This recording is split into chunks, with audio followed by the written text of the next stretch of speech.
Alright, so here we go. Costco, St. Louis ribs. Gonna cut them up, put them in a bowl. So cut these up.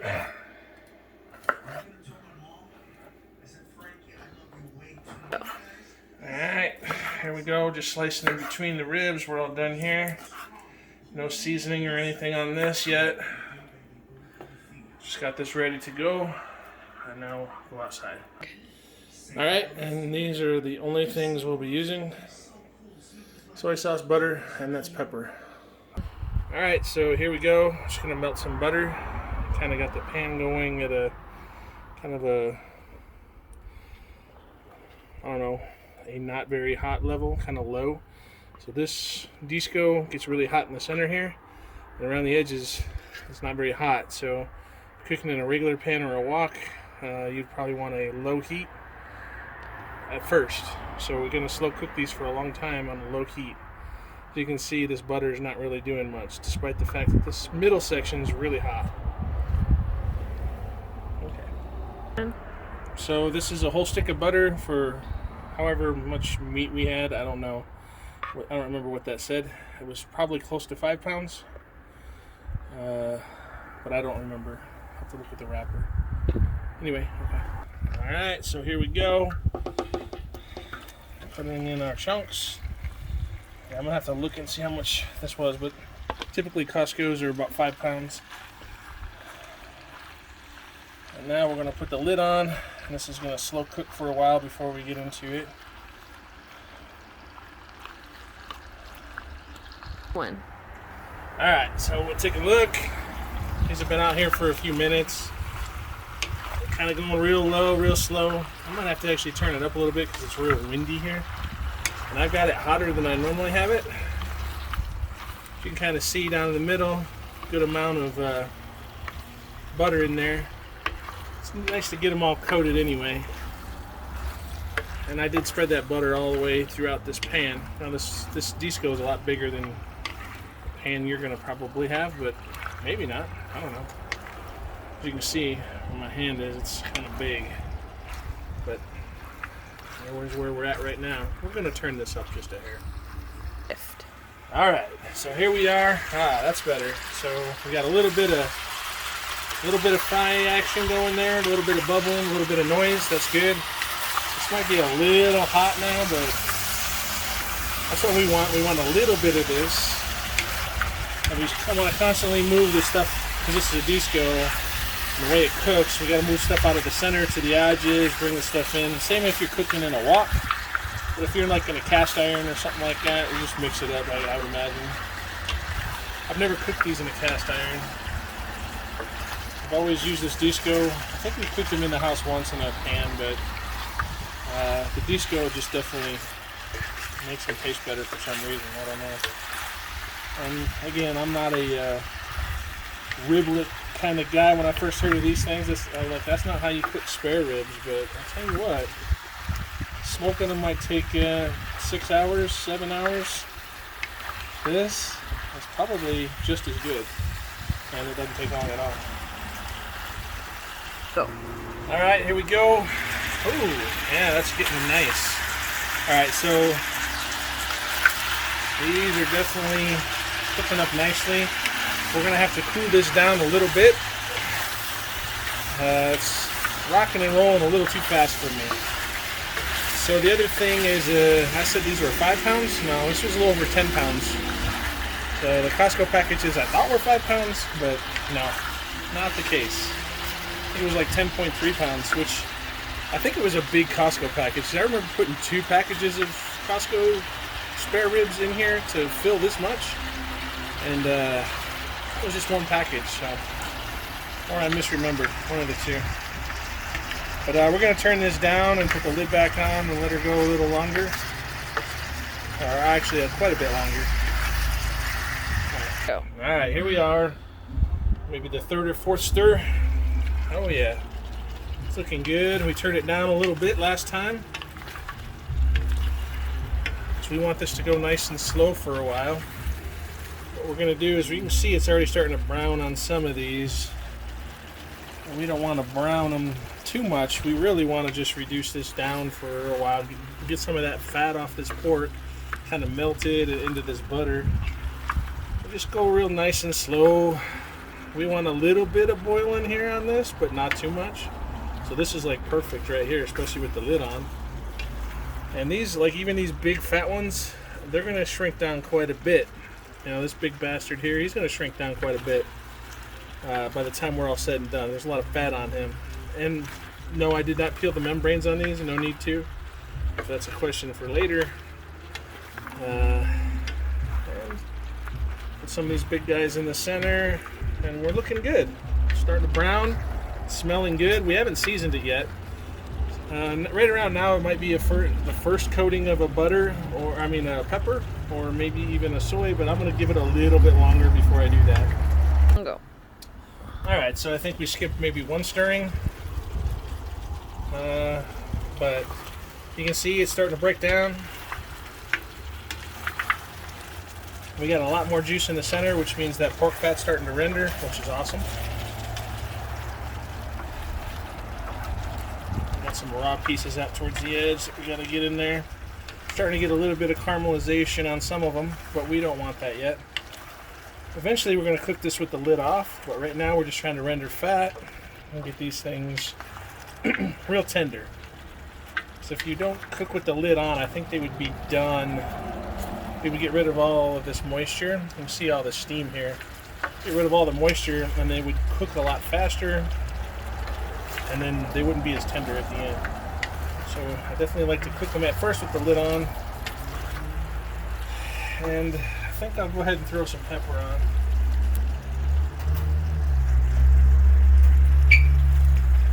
There it is.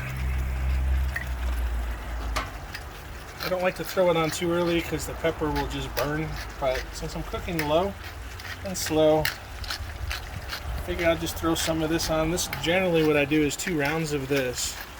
2 rounds of soy, 2 rounds of pepper. And you don't have to be shy with the pepper. It's a lot of meat, and you can't get too much, in my estimation. Pepper's like the best thing you can ever have, other than maybe salt.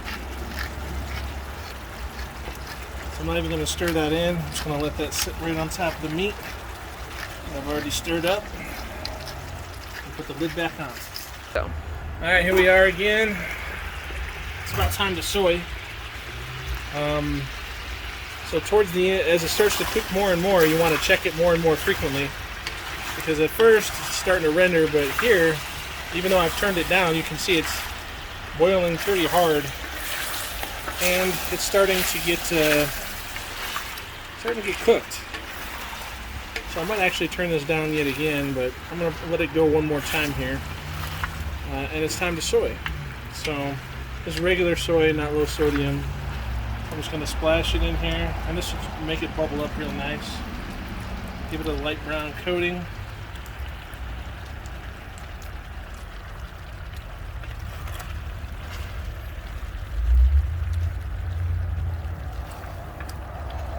And how much soy did I put in there? A few tablespoons worth. Probably more than that. What did I put in there? What do you figure, baby? How much did I put in there? Quarter cup. Quarter cup? Maybe a little more. Yeah. I mean, you do want these things to be salty in the end. But you don't need to add salt. It's all from the soy. Now, the reason you soy it twice is this first one is just kind of like to season the meat, and hopefully it'll soak in. But during the final phase, right before you pull it off, you soy it again, because this first soy will soak into the meat, and I don't know, it's not salty quite enough. You got to kind of get it right at the end. Salt doesn't really cook off, but for some reason you don't do that second soy, and it's not quite salty enough. All right, so I think we've missed one stirring since last time, so we definitely got more browning going on here. Oh yeah, see, that's nice. You can see it's getting nice and brown on some of these, and we're just letting it go nice and slow. We're not in a hurry. You can see that these are starting to break down. Oh, some of them are getting real nice. And soon we're going to have to pay attention to which ones are a little too brown. We can move those to the outside. Oops, that was not good. You didn't get that on video, did you? Here, put it on there. Is it in there? Yeah. Some of us are sloppy. Some of us been drinking a little Jack.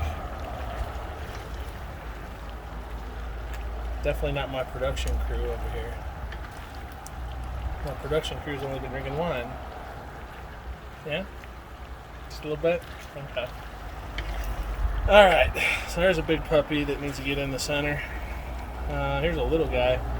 We'll move him out. And there's a little guy we'll move out. So we're looking for the ones that are kind of white. We're going to move them towards the center. Now, if you're cooking in a wok, this would be the same thing, or a disco. Most of you probably won't have these. Most of you, Corey, you probably don't have this. You probably have a wok. But I'd just cook it in a cast iron. It's probably the best way to do it. That's the closest you can get to this, and there's nothing like a cast iron or the same thing with this. You get that nice coating on there. It kind of just seems to add some flavor and caramelization to it. I wouldn't do it in a non-stick.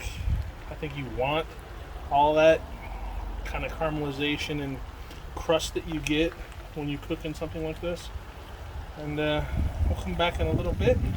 These are getting close though. I mean, they're probably over halfway now. We've missed several stirrings, so I'm just giving you the biz here and there, but you get the idea. Go. All right, here we go again. It's been a while, probably too long. Yeah, some of these are overcooked, but you can see now, I don't know if you can see that in the light, but that is like done right there. But that's the color you're looking for. And we waited a little too long, but it's okay. Like, these things are not fragile. So we'll just pay attention to where we're at. Get some of these are done, some of them are not, or close to being done. And we're gonna pepper them again. Move some of the smaller chunks to the outside that look like they're nice and brown. And you can see, like this guy, you see him? Nice and brown right there. That's what you're looking for. Yeah, so we should have stirred this a little earlier, but we were too busy. What were we doing? I don't know, we were screwing around. But it's okay. Just get some of these smaller ones that are pretty cooked. So we don't really want to overcook them too much. This guy's giving me trouble. Alright.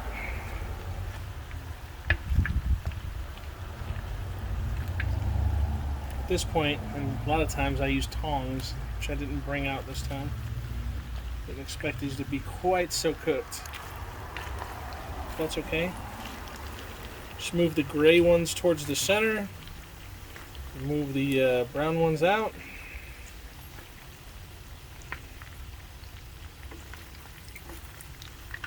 Pause. Go. Alright, so we move the gray ones towards the center. That's the nice thing about the disco, or a very gradual slope wok, is you can kind of move the done ones to the outside. Now we're going to throw some more pepper on. And probably won't cover this at this point. So we're going to let this kind of cook off a little bit. Some of this liquid in the center, some of it's moisture, a lot of it's fat, but as you can see by the steam, a lot of it's water. So we'll let some of this cook off. Go. Alright, so I've been stirring these actually. Just now we kind of missed it. She was in there busy, but I pulled down the ones from the sides and just mixed them all up back in this oil, which is a combination of that butter and fat. These are getting really close. Not quite close enough to soy again yet, because I want to do that right before I pull them off.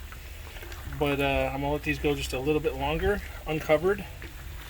And it's cold and windy enough out here, but I'm just stirring these up, getting them coated in the grease, which is cooling down the grease quite a bit.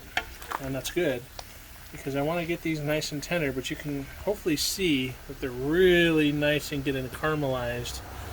A good solid color. You see this one here? I mean, that's beautiful. You know, it's got a nice solid caramelization on it. Look at this guy. Nice solid. You want to render a lot of that fat.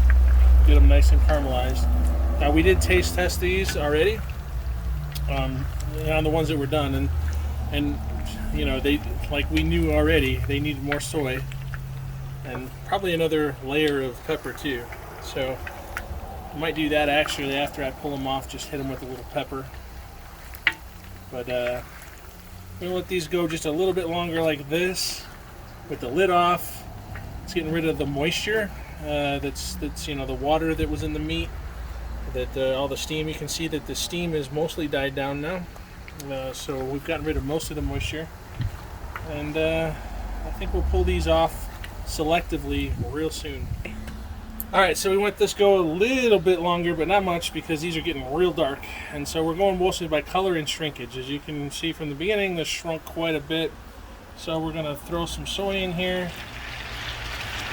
A good amount, because there's a lot of grease in there. You can see that's causing it to bubble, and I can tell you that smell is amazing.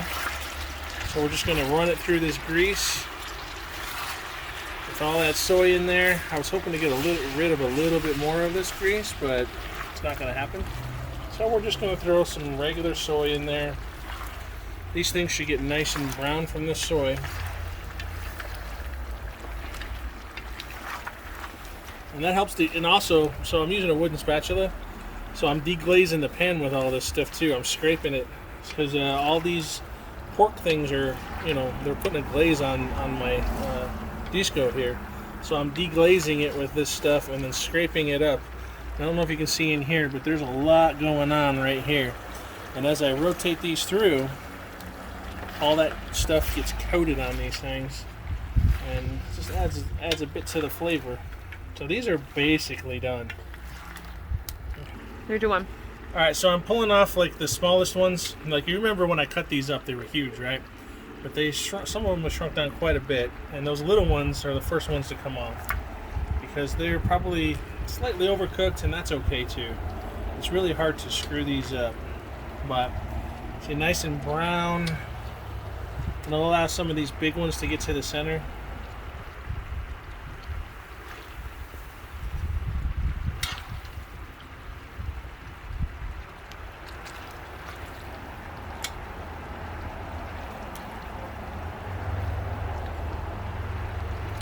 You can see, look how small they are now that they've shrunk up quite a bit.